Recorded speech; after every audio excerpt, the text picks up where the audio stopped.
Welcome to Between Two Chairs, Demystifying Commercial Real Estate, the podcast that brings you the latest insights and trends on the South Florida commercial real estate market, with your hosts, Fernando and I Jr. and Jennifer Woolman.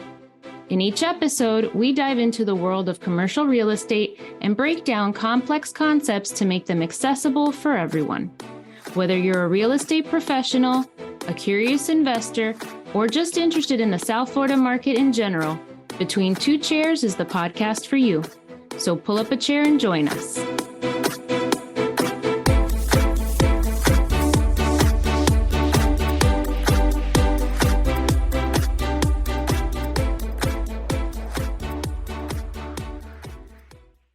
Welcome, everybody, to a very, very special episode of Between Two Chairs. We are so happy that you're joining us for this episode. My name is Fernando and I, and with me, as always, is the incomparable and amazing Jennifer Woolman. Jennifer, say hi.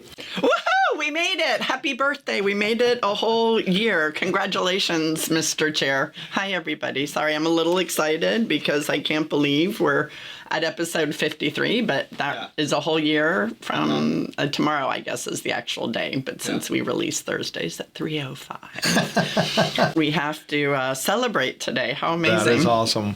Congratulations, Madam Chair. This has been quite the journey. We're so excited for this episode because we wanted to pay a bit of a homage to all of those that joined us and agreed to be interviewed. And, you know, we have an amazing, amazing list. Yeah, we have had so much fun doing this podcast, way more fun than I thought we would when you first suggested it. And I'm sorry, I take back my eyeball roll. That was horrible. It's been a lot of fun. We've definitely enjoyed the journey, but by far, both of our favorite episodes all are the people that we've interviewed throughout. And we've had 10 special guests with a very wide degree of knowledge on the real estate industry and different experiences. So we thought we would go through and kind of compile our favorite quotes from each of those interviews. Absolutely. So coming up, you'll be hearing both Fernando's and my favorite, but it'll be coming in the voice of the person we interviewed.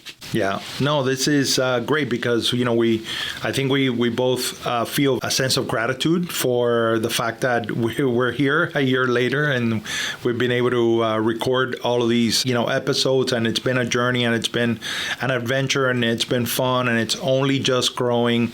And we're so elated by the fact that we had so many amazing people in the commercial real estate industry that agreed to join us, and they really provided so much value to this little adventure of ours, and they just made it so much more exciting. I do have to say that the first person we interviewed, Emily Line, she was so amazing, and we had such an engaging conversation that we had to do a two-part episode. So not only was she the first, the first person that we interviewed, but she it was so great that she's also the first and only to have a double episode. So because after that we just made our interviews longer instead of breaking it up. We just said, okay, normally it's around approximately a 30-minute episode, but when we interview people, we have to respect their time and we cut them off at an hour because if not, we could literally chat with them all day. So I know that we're going to kind of pick a few quotes and splice it in, but I thought today we would just speak a little bit about generally what do you remember about that experience. And, you know, for me with Emily, it was the totality of the life story and how much homage she pays to her family, to all the mentors along the way, and mindset. I thought that she spoke very strongly about having a mindset of can-do, having a mindset of stepping outside of your comfort zone, and that's what I remember. And if anybody knows Emily Line, you know that she lives out loud, which I love. Mm-hmm. Yeah, with her, it was definitely the title of Coloring Outside the Lines, and the fact that you need to be passionate about what you do.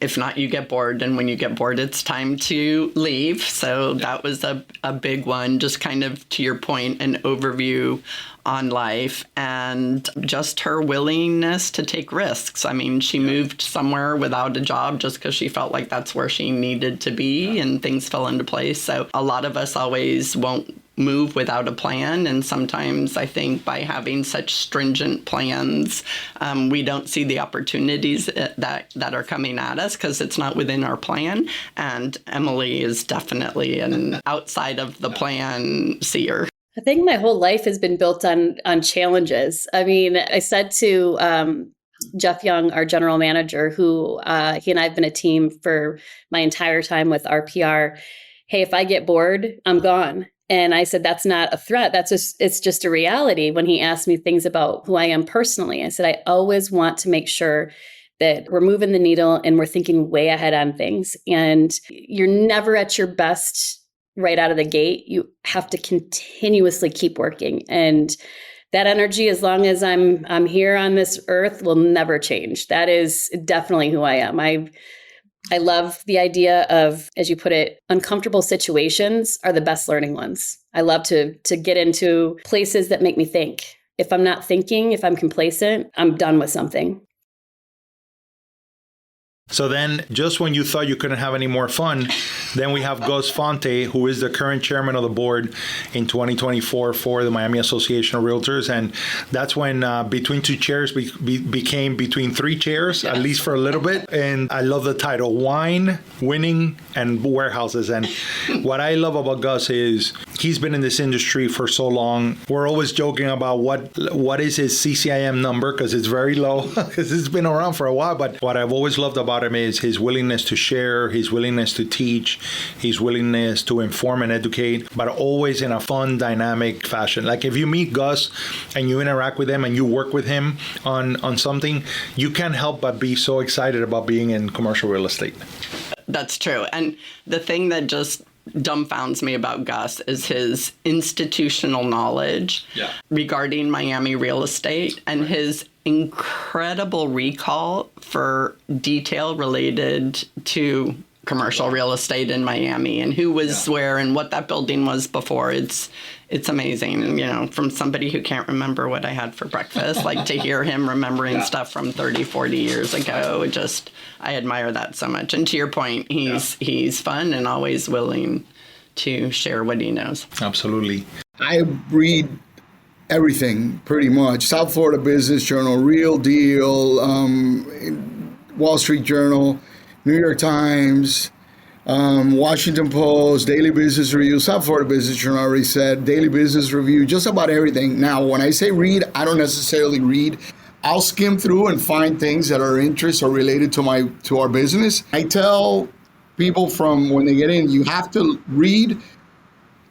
Instagram isn't going to help you learn anything. You need to actually read, the builder magazines, the real estate magazines. You have to be able to get an understanding of everything that's happening. I'm very lucky because since I was young, I would retain all this useless information. My mother, when I was young, would bring Newsweek and Time magazine home, and I would read those and retain. I'm really good at Jeopardy.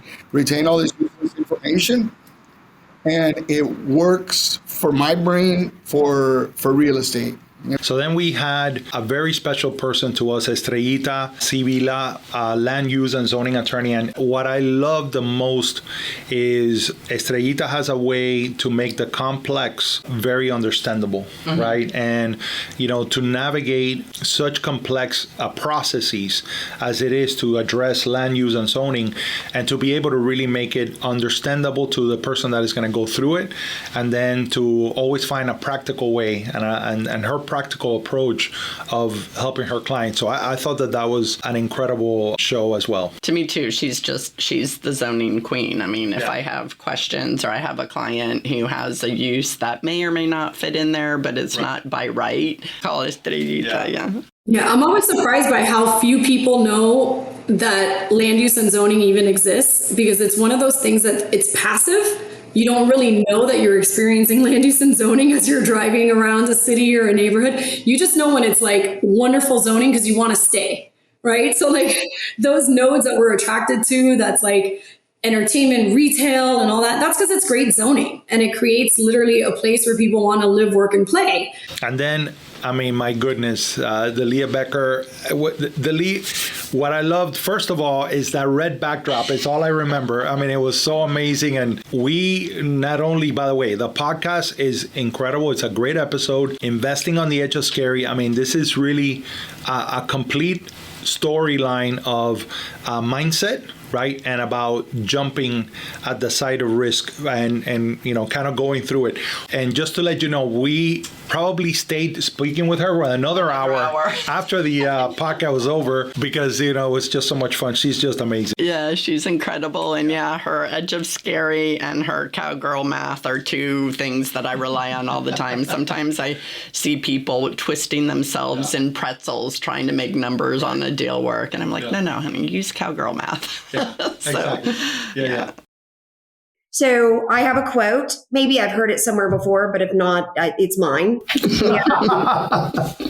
Most people miss opportunity because it's disguised as work.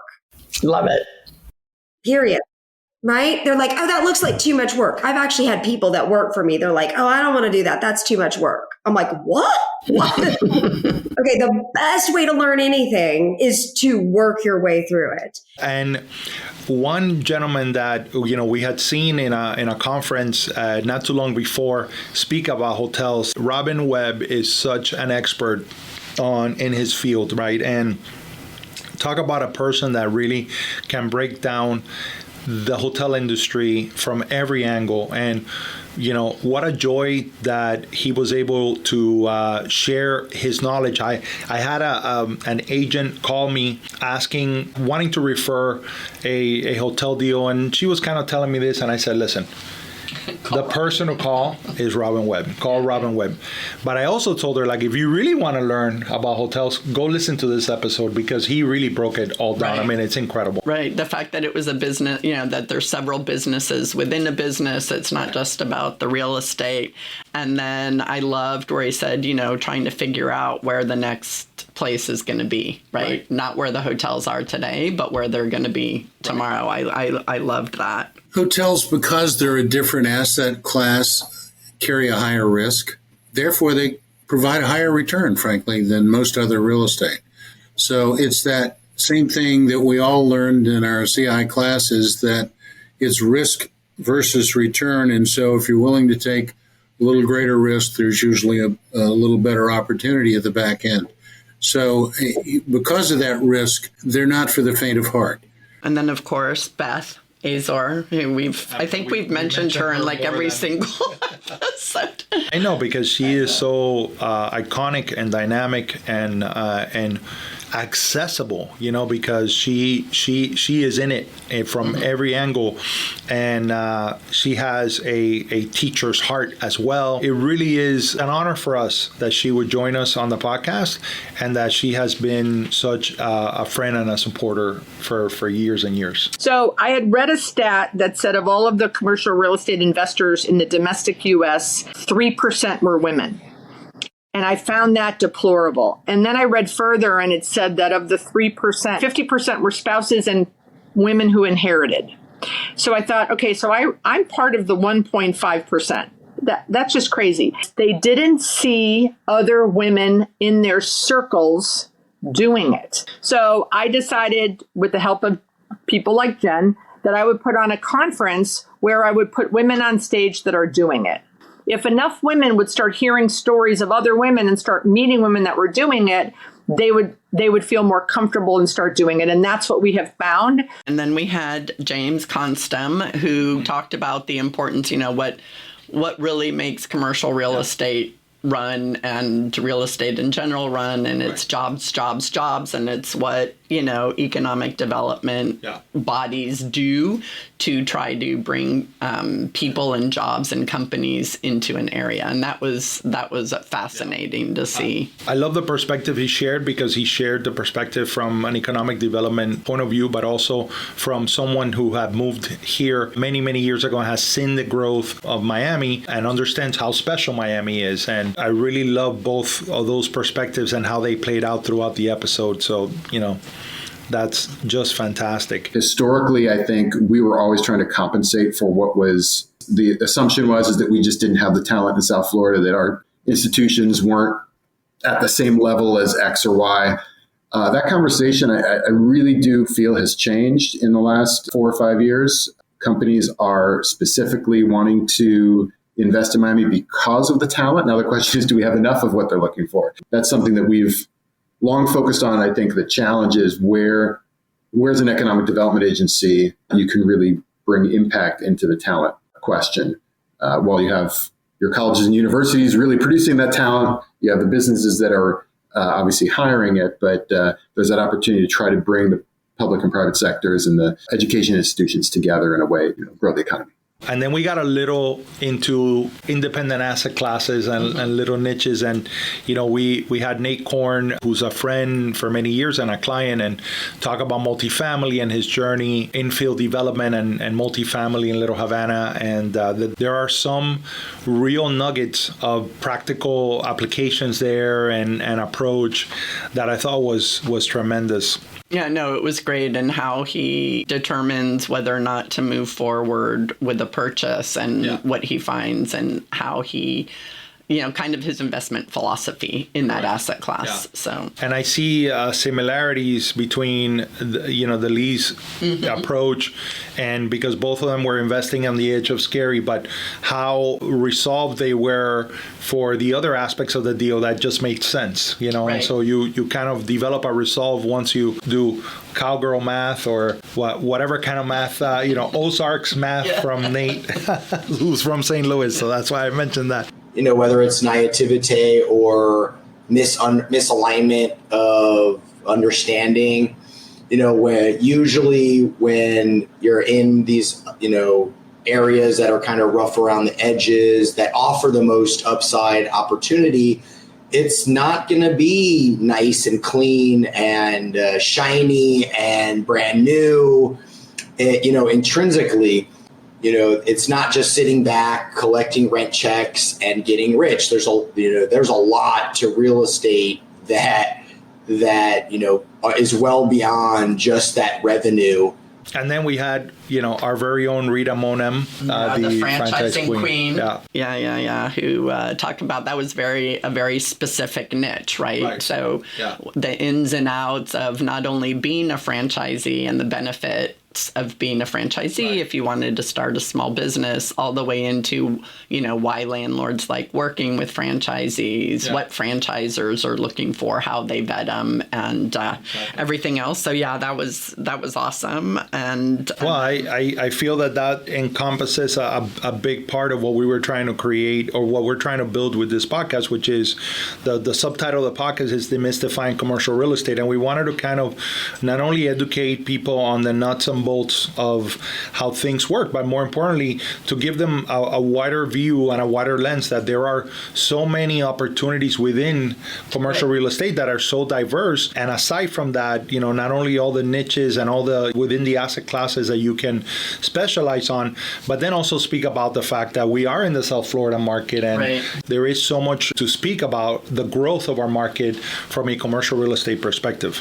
I didn't know that a company like Edible Arrangements was so attractive to an owner, and that they would want such a good asset to their building or to their shopping center or to wherever it is. I mean, Edible Arrangements is a very strong name now. And when you use that name and you say, look, I'm bringing this kind of business into your shopping center, it's going to bring a certain kind of clientele to your building, and it's an asset not just to you, not just to the owner, but to the other people who also have commercial spaces next to you and around you. And finally, to wrap it up right before our year ended, was Tony Puente, another icon, institutional icon in South Florida real estate with Fairchild Partners. And again, he spoke, even though he has a wide range of experience in both office and industrial, he spoke also in quite some detail about the niche, a niche market within an asset class within an asset class. And it's those special use, niche properties, unique properties that oftentimes take so much experience outside of it to really ponder how do I market this product? How do we really convey it? How do we find the right audience and the right, buyer for it? That again is the reason why I think many people love commercial real estate, because things are are not cookie cutter. Right. They require a lot of thought.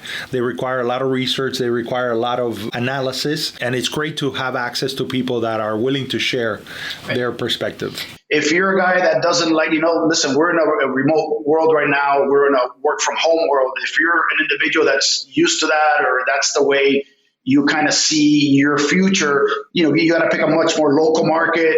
Let's say an up and coming market in our area right now is kind of the whole South Dade market. Pick the South Dade market, pick industrial, pick land, and become an expert in that area, right? As opposed to maybe if you're more inclined to being on the road all the time, putting, 100 miles on your car every day, and you want to travel all over South Florida on a daily basis, that can be done too, right? And then you can pick other areas of commercial real estate and so forth. It just depends, but you have to talk to individuals that are experienced, listen to what they have to say, and understand the pros and cons of the different opportunities. And then when you get in it and you go forward, maybe you switch, right? I mean, there's nothing wrong with, I was much more of an office specialist for many, many years in my career, and I was known for that. I'd say the last 10 or 12 years, I've become a little more of a generalist. And I think one thing that all of the people that we interviewed had in common, aside from being incredibly generous with their time and always sharing their knowledge with anybody who asks, was their mindset. Very positive people, not idealistic, not Pollyanna, but just positive mindset, put your head down, do the work. And the other thing is that no deal that any of them discussed was perfect. Even though they did all their due diligence and they worked the numbers and everything else, for those that are investing, no deal is always perfect. Issues come up, and as long as the foundation is good and the basic work that you did is good, the deal will work. So thank you so much to all of our guests. It's been a blast. I'm really looking forward to our next year, partner. So we have a special announcement commemorating our 1-year anniversary. We have created a YouTube channel, and we have the majority of all of these interviews in the channel so that you could actually see the interview in living color, as they say. We're very excited for any feedback that we can receive. We want to hear from our audience. We want to hear of anything that you want us to cover, any ideas, things that you want us to navigate. We really appreciate those that are listening. We're extremely grateful that you have joined us on this journey. Thank you very, very much. We're excited for the start of year 2 and for many, many years to come. Thank you, everybody. Thank you, everybody. God bless.